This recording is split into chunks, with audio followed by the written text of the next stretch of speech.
ये सबके जोड़ के 2.5 रुपए हो रहे हैं। मैं बाकी पैसे लाके दूंगा, आप ये लेके इलाज शुरू कीजिए ना। जब तक 3 रुपए जमा नहीं होंगे मैं इलाज शुरू नहीं करूंगा। फिर मैं अभी के अभी पुलिस थाने में जाकर आपके खिलाफ केस कर रहा हूँ। कितनी देर से विनती कर रहे हैं हम आपसे, लेकिन आप समझने के लिए तैयार ही नहीं है।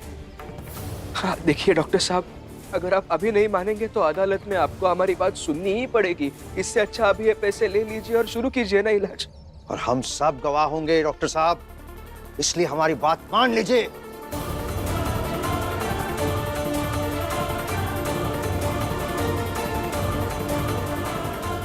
ठीक है,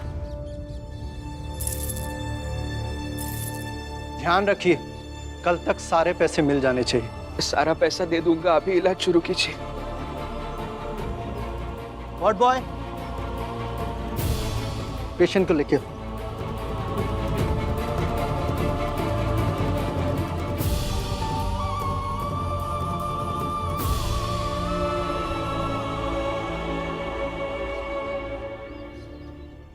रमा भाई,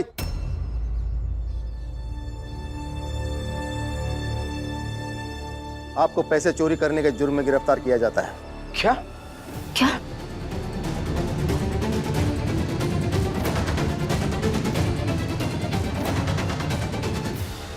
दरोगा साहब, ये औरत मेरे जलपान गृह से पैसे चोरी कर यहाँ लेकर आई है। मैंने कोई चोरी नहीं की है। आनंद भैया की तबीयत खराब है, यहाँ पैसे जमा करने थे, तभी इलाज शुरू होता, इसलिए गले से कुछ पैसे गिन के लाई हूँ। और इसीलिए दीपक को वहाँ बैठाया भी था ताकि काकी आएगी तो सब कुछ सच सच बता देगा। रमा, मैं तुम्हारी मजबूरी समझ सकता हूँ, लेकिन किसी को पूछे बिना पैसे लेके आना गलत है ना। वहाँ काकी नहीं थी, इसलिए मैंने दीपक को वहाँ बैठाया था। मैंने कोई चोरी नहीं की है। पर मेरी माँ कहीं मिल नहीं रही है, और जब तक मेरी माँ नहीं मिलती उस जलपान गृह का मालिक मैं हूं। और इस तरह किसी के गले में से पैसे निकालना चोरी ही है। दरोगा साहब, आप इसे गिरफ्तार कीजिए। देखिए, गलत ही किया है इसने, लेकिन गिरफ्तार करके ले जाने की क्या जरूरत है? ठीक है, फिर जितने पैसे निकाले हैं वो वापस कर दो, हम छोड़ देंगे। पैसे? वैसे इलाज हो गया है। आपको ले चलना है थाने तो ले चल। नहीं नहीं दरोगा साहब, रमा को यही रहने दीजिए। इसके बदले मैं आपके साथ चलता हूँ, मुझे लेके जाइए। नहीं, जब तक तुम पैसे वापस नहीं करते तब तक रमाबाई थाने में ही रहेगी। हाँ, ये भी ठीक है। तुम पैसे लेकर थाने आओ, मैं केस वापस ले लेता हूं।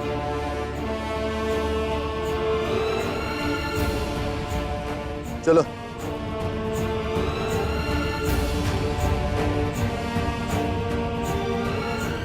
देखिए, मुझे कुछ नहीं होगा, आप परेशान मत होइए। आनंद भैया का ध्यान रखिए। हाँ भीम, उसे जाने दो। मुझे कुछ नहीं होगा, आप आनंद भैया का ध्यान रखिए। चलो अभी।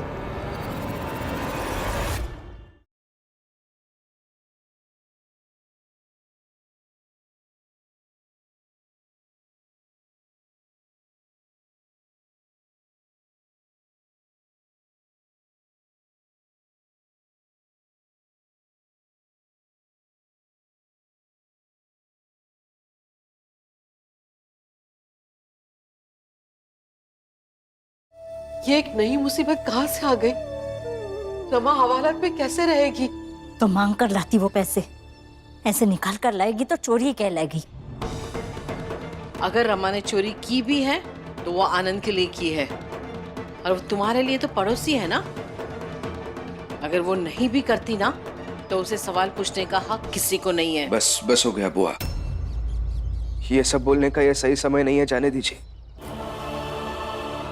गुरुजी, आप आनंद भैया का ख्याल रखिए, मैं पैसों का इंतजाम करके आता हूँ। भीम, मैं जाती हूँ रमा के पास। वो वहाँ अकेली कैसे रहेगी? वो आप कैसे जाएंगी पुलिस थाने, और वो लोग आपको कैसे रहने देंगे वहां पे? जाऊंगी मैं, कैसे नहीं रहने देते हैं ना, वो मैं देखती हूँ।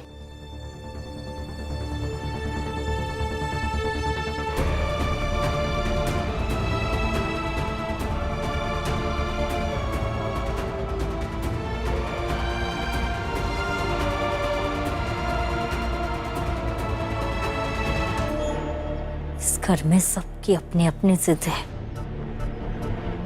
पता नहीं क्यों आनंद भी ये समझ नहीं पा रहा है कि उसकी पत्नी पैसे चाहे जहां से लाई हो, लेकिन उस पैसे से उसे इलाज नहीं कराना। और रमा, वो चाहे चोरी करके पैसे लाए, वो सही है। लक्ष्मी गलत और रमा हमेशा महान बन जाती है।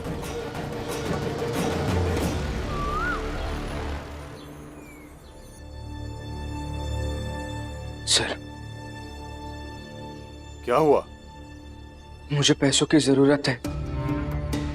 मेरे भैया अस्पताल में है, बीमार है, इलाज के लिए पैसे नहीं है मेरे पास।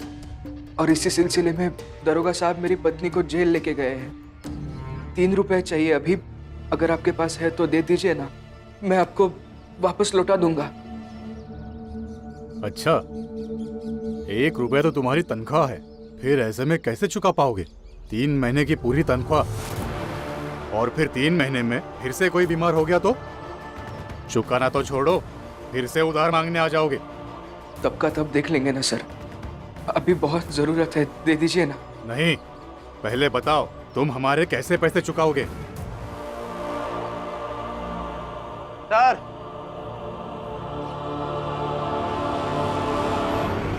बात सिर्फ पैसों की नहीं है, बल्कि इसकी बहुत सारी शिकायतें भी आ रही हैं। लोग कहते हैं कि काम के वक्त काम पर ध्यान देने की बजाय ये उन्हें दुनिया भर की पंचायत सुनाने लगता है। नरोत्तम जोशी जी, आप यहाँ? जी नमस्कार, बिल्कुल सही समय पर आया हूँ सर मैं यहाँ। देखिए नरोत्तम जोशी, मुझे समझ में आ रहा है कि आप ये सब जानबूझकर कर रहे हैं, लेकिन आपके ये सब करने से ना तो मेरे भैया को कुछ होगा और ना ही मैं इस मुसीबत में फंस कर रहने वाला हूँ। नहीं भीमराव, मैं यहाँ नरोत्तम जोशी बनकर नहीं आया हूँ, बल्कि मैं यहाँ आया हूँ एक साधारण और जागरूक नागरिक बनकर। यहाँ बंबई महानगर पालिका में तुम्हारे खिलाफ शिकायत दर्ज करवाना चाहता है। सर। क्या सर? जाओ और ढंग से काम करो, और जितनी तनख्वाह मिलती है ना उसी से सार्थक करो, फिर उधार मांगने आ जाना। और एक बात, दोबारा शिकायत नहीं मिलनी चाहिए किसी से। सर ऐसा मत कीजिए सर, साफ साफ समझ में आ रहा है व्यक्तिगत खींच निकाल रहे हैं यहाँ आकर। पैसों की बहुत जरूरत है सर। नरोत्तम जोशी जी, प्लीज बैठिए, बैठकर बातें करते हैं। भीम, तुम अब जाओ और बाहर जो चपरासी बैठा है ना उससे कहो 2 कप चाय लेके आने के लिए, ठीक है?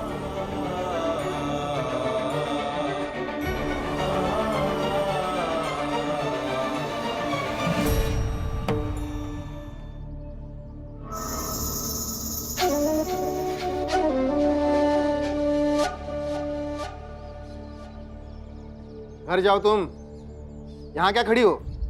मेरे घर की बहू हवालात में हो और मैं उसे छोड़कर घर चली जाऊं, और वो भी तुम्हारे भरोसे, जिन्हें चोरी और मजबूरी का फर्क भी नहीं पता। चली जाओ यहाँ से, वरना धक्के मार के निकलवा देंगे। धक्के मरवा के देखो, देखती हूँ कौन मुझे यहाँ से निकाल सकता है। मैं रमा को छोड़कर कहीं नहीं जाऊंगी, जिसे जो करना है कर लो। तुम्हारे घर में सब में बहुत अकड़ है, उस भीमराव में भी बहुत अकड़ थी। उसने भी बड़ी बड़ी बातें की और फिर माफीनामा भेजा। तुम देखना, जैसे उसकी अकड़ तोड़ी वैसे तुम दोनों की भी अकड़ तोड़ूंगा। कल तो रविवार है, अदालत तो लगेगी नहीं, और भीमराव कल तक पैसे लाएगा नहीं। फिर इस रमा को चोरी के इल्जाम में ऐसे फंसाऊंगा कि कभी बाहर निकल ही नहीं पाएगी।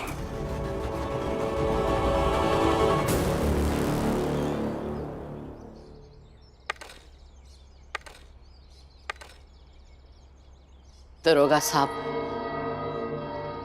वो मेरा भीमराव अंबेडकर है। बचपन से उसे वक्त के साथ दौड़ लगाकर जीतने की आदत है। देख लेना, कल तक वो कुछ भी करके पैसे का इंतजाम कर लेगा। इतना भरोसा है उस पर? मुझसे एक बार हार चुका है वो, और दोबारा भी हारेगा। तुम्हारा भीमराव अंबेडकर। देखते हैं, आप भी यहाँ हैं और मैं भी यहाँ पर ही हूँ। देखते हैं।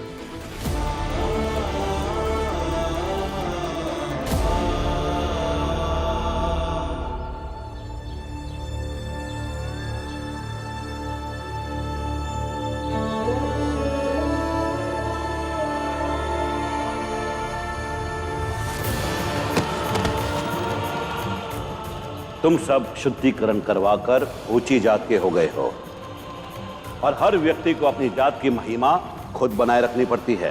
अरे भीमराव, इसे तुम्हारी जाति से दिक्कत है। अगर जात का अपमान करने वाले की मदद करोगे तो तुम लोग पाप करोगे। ये औरत मेरे जलपान गृह से पैसे चोरी कर यहाँ लेकर आई है। क्या? क्या? आपको पैसे चोरी करने के जुर्म में गिरफ्तार किया जाता है। जाओ और ढंग से काम करो, और जितनी तनख्वाह मिलती है ना उसी से सार्थक करो, फिर उधार मांगने आ जाना। क्या अजीब दुनिया है ये। पता नहीं है जात की खाई कब भरेगी।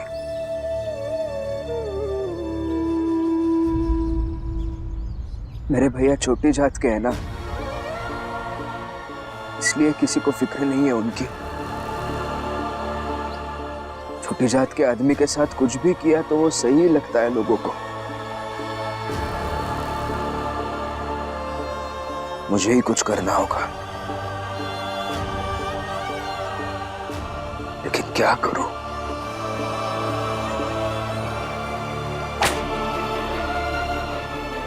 भैया,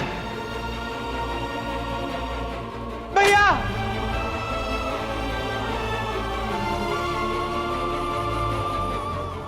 वही जो आनंद भैया ने किया था।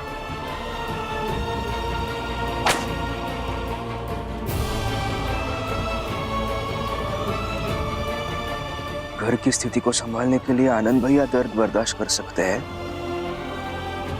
मैं क्यों नहीं कर सकता? मुझे भी वही करना चाहिए।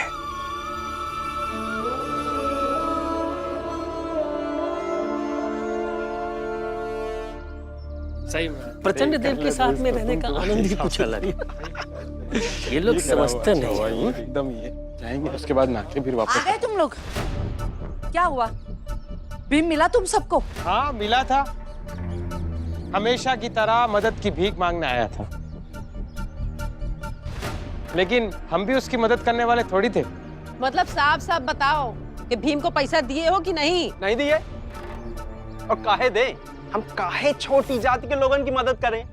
दिमाग में खराब हो गया क्या तुम्हारा? अरे कौन सी ऊंची जात है तुम्हारी?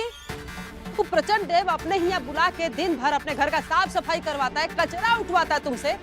तुमका लग रहा है कि तुम्हें शुद्ध करके अपने जात में शामिल कर लिया। चाहे जो हो, पैसे हम कमाते हैं और ये हमारा मन है कि वो पैसे हम कहाँ खर्च करें, कैसे खर्च करें, हमारी मर्जी। तुम छोटी जात के लोग हमें मत सिखाओ। चलो जोकू बाबू और जनार्दन भाई चलते हैं। हाँ, और चल खाना निकाल के दे, बहुते जोर के भूख लगी हमका। हाँ तो भूख लगा है ना, तो खुद जाओ गरम करो और खा लो। जा रहे भीम के पास। फुलिया, पैसे से ना सही, कम से कम उसके साथ रहेंगे तो उसे बल मिलेगा। चल चलते हैं। हाँ चलो डलिया माँ, चलें।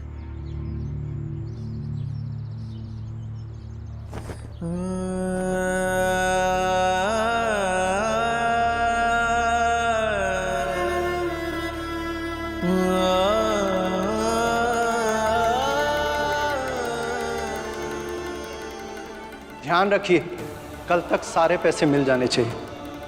जितने पैसे निकाले हैं वो वापस कर दो, हम छोड़ देंगे। जब तक तुम पैसे वापस नहीं करते तब तक रमाबाई थाने में ही रहेगी। 1 रुपया तो तुम्हारी तनख्वाह है, फिर ऐसे में कैसे चुका पाओगे? 3 महीने की पूरी तनख्वाह। जाओ और ढंग से काम करो।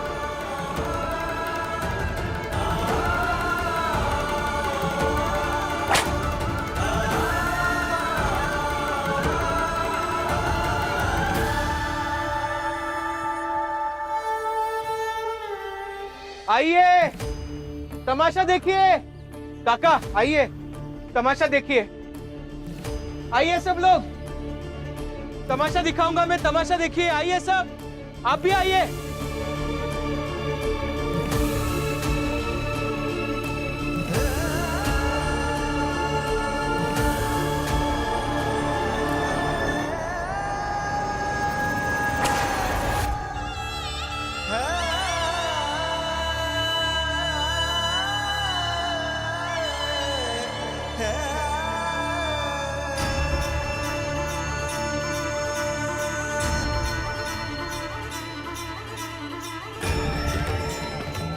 छोड़ दीजिए रस्सी डलिया अम्मा।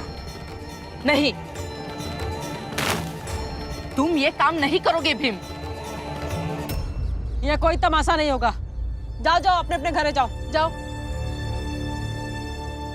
तमाशा दिखाना पड़ेगा फुलिया काकी, नहीं तो पैसे कहां से लाऊंगा मैं?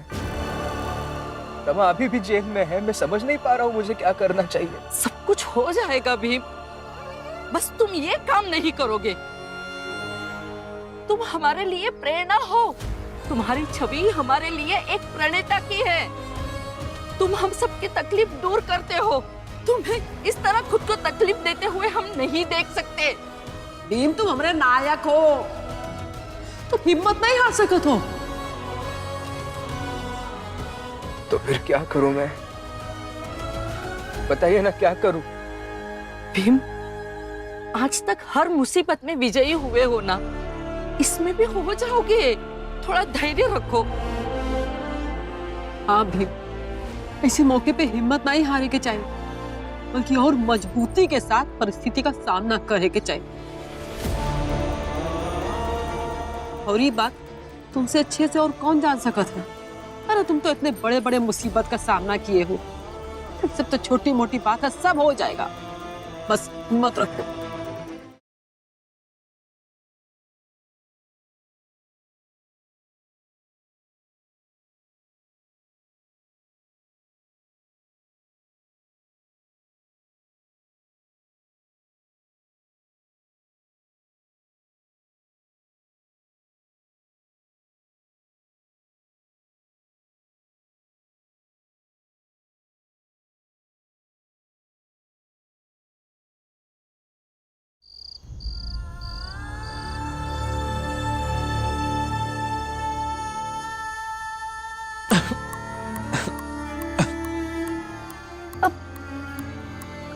कैसे हैं आप?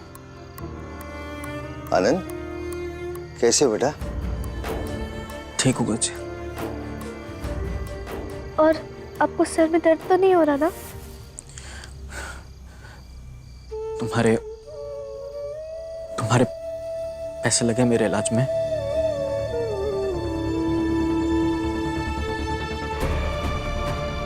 नहीं, मेरे पैसे आपके इलाज में नहीं लगे हैं। नहीं होने दे सकती थी आपको कुछ, तो फेंक दिए पैसे सारे नाले में। तो अब सर दर्द भी चला गया।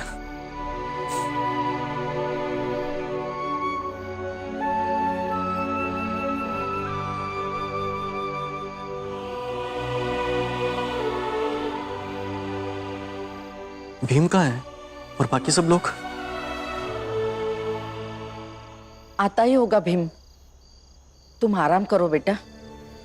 हाँ आनंद, तुमका भी आराम की बहुत जरूरत है, आराम करो।